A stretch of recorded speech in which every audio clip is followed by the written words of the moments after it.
So Sass, last year you and I did a podcast, a salesman and a cop walk into a bar. Yeah. And I think we got some really good content out of that. Yep. So we're back at it again, just having a quick conversation. And I wanted to ask you, when you first started in sales, what was the thing, if you can go back in time and change something, a mistake that you made or something to that effect, what would you change if you can go back in time and speak to the younger Sass? Yeah, no, that's a great question. I know, like, when we did that first video, I know it was one of my most watched videos on the YouTube channel. Oh, wow. A lot of people, I think, got a lot of good content out of it. It was interesting to see some of the comments were about, like, the parallels between the industries and how between cool law enforcement and sales, yeah. Yeah, so I would say, you know, if I could go back, probably the main thing I would do differently is stop chasing everything and recognize that you can control a lot more than you think you can, right? So there is a lot of things that are outside the realm of your control when you're in sales or frankly any profession, right? So like one of the things I told my team recently was like, listen, you can't control who the president is, you can't control inflation, you can't control what the feds do, you can't control prices oftentimes. A lot of things you have no control over, but some of the things that you do have control over is, and this sounds super basic, but the truth is they're the basics because they work. And if you get back to the basics, you're going to be able to navigate a really challenging market that we know is coming 23. Right. So like a good example of some of the basics would be like create a prospecting game plan. When I first started in sales, I had no real prospecting game plan. My idea was just I was kind of pushed by the emotion of the day, right? Some days you walk into the office and you're like, I'm going to go kick down doors and go get everything done. And then there's some days where you walk in and you're like, you know what? It's a little rainy outside. It's not maybe my favorite day. And your prospecting suffers because of it. Well, some of the things that you can create are non-negotiables with your prospecting. I'm going to send a guaranteed 25 emails, 15 texts, and 5 phone calls every Monday, no matter what. This is something you would do today that you didn't do when you first started. Do that. Yeah, when I first started selling, I did not do this. And something I would definitely implement today. A second thing too is creating a bit of a checklist of items that do fall within that realm of control. So like, you know, I sold in new home sales, so we have models, right? So you can walk your model, you can make sure the landscape's tight, make sure the water bottles are in the fridge, make sure the appearance of the home is nice. And then finally, the third thing I would do is when I would sell, say, a home that had been sitting a while, right? There's always kind of a stigma behind those houses. Like, what's wrong with this house, right? Why has it been on the market? Why has it been on the market? And why is it not moving? Exactly. And a lot of people will be like, well, what's the problem with this house? Well, the truth is there's not necessarily a problem. You just haven't found the right buyer for that home. Sure. There's a buyer for every home, I promise you. So you just have to find the buyer for that specific home. For that home that it checks their needs. So one of the things that you can do is make the experience of showing that home really, really exciting. So some of the things that every builder or a lot of realtors do is, you know, have the lights on and, you know, make sure the door is unlocked and just really basic stuff. But one of the things that I implemented towards the end of my time selling was I would actually put up like a placard with the buyer's name on it. And I'd say, welcome home, Mr. and Mrs. Smith. And I'd have 2 water bottles there and I'd have a candle burning on the island. And it was amazing to see people walk in and just the subtle difference. That took 5 minutes of effort, but that 5 minutes of effort made the people feel far more valued in the property. So a lot of times it's actually not about the property. It's about how you made the person feel while they were in the property. Right. That's interesting. That's like the principle of the persuasion principle of liking, you know, or even reciprocity. You know, where people tend to say yes to or do things for people that they like. And taking that extra 5 minutes to do something nice for that person. That's right. You know, kind of helps you go a long way. Yeah, I think that's spot on. So I would say, you know, listen, if you're in sales right now, you're going into 2023, whether you're in pharma, you're in real estate, you're in, you know, car sales, whatever that might be, it's going to be a challenging year in 23. It's going to be tough. It's going to be a tough year, no matter what. So what I would tell you is there's going to be a lot of opportunities for you to bite on the bait of things that you can't control and getting all caught up in that stuff. So what I would tell you is fixate on what you can control, keep everything that you have in your circle and work on those things. And the rest of the stuff's going to just take care of itself. But you being consistent on doing the right things will always produce a good harvest for you. Absolutely. Consistency. That's it. That's very interesting. Yeah. Good stuff.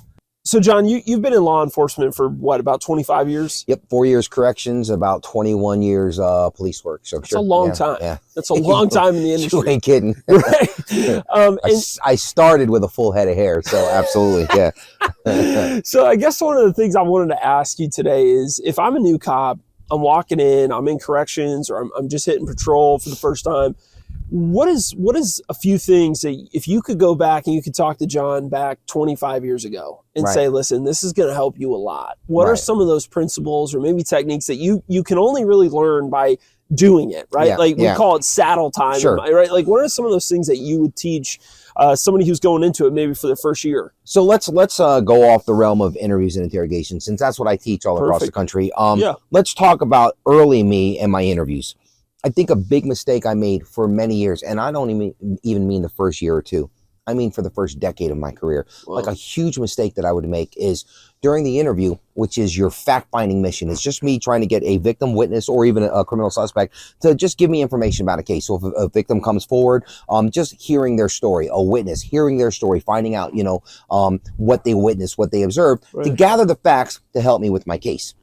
And a lot of what I did years ago when I first started, even the first decade, a big mistake I made was I would cut people off.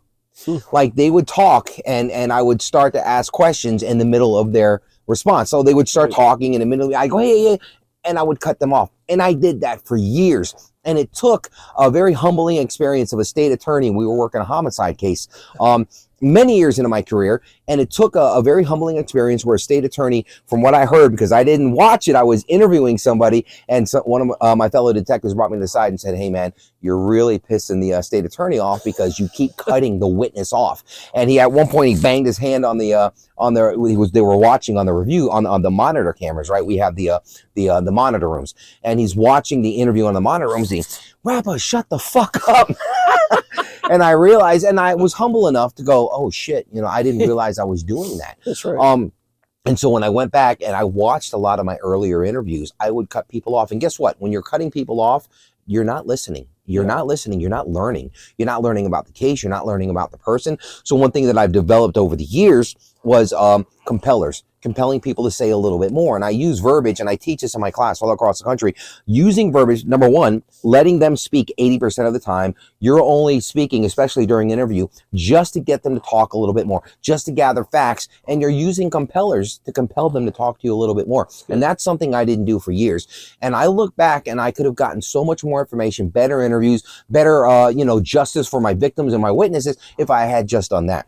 And so that's one thing that I teach all of my newer cops now. Wow. Something that I was never taught, and it really took me years to figure this out, Yeah. So that's one thing that I would absolutely change if I could ever go back. Yeah, that's really good. I want to ask just a quick follow-up to that. So you talked about compellers. If I'm in an interrogation, maybe I'm 3-4 years in or whatever it might be, is there a technique that you use to help you? Because I feel like if you're cutting somebody off, you're trying to rush it, right? Or, Sure, or you're absolutely. trying to get to the conclusion Which quicker. pisses people off. It really does. Right. So is there a technique, maybe like you tap your leg, or is there something that kind of helps, make sure you stay cognizant of not cutting people off? Just being aware. Just being aware. And you'll be surprised. Body language does it too. How many times have you had a conversation with somebody and in the middle of your sentence, they're going, yeah. and they want to get it out, and you're like, dude, shut up, let me finish. Yeah. That's not just with interviews. We're talking about interviews. This is life. So Having a conversation with people you're meeting on the street, a friend, somebody you just met, in the business world, in the sales world. Oh my God, in your line of work, when your prospect sits down with you to talk to you, Right. could you imagine every time they ask a question, you cut them off? At some point, people get pissed off when they're not heard. It's true. They walk out of your sales presentation. Yeah. They shut down on me during my interview, or I'm not getting the proper information that I need to close the case. So at the end of the day, that was something big. And I see people do that all the time. I see newer cops do that a lot. Yeah. So it's something that I really hammer down on the newer generation. That's really good stuff. I appreciate that. Yep. I think it's a great tip if you're out there for a long time, or you've been there for a little bit of time. Right. The main thing I think you said that makes a lot of sense is be humble.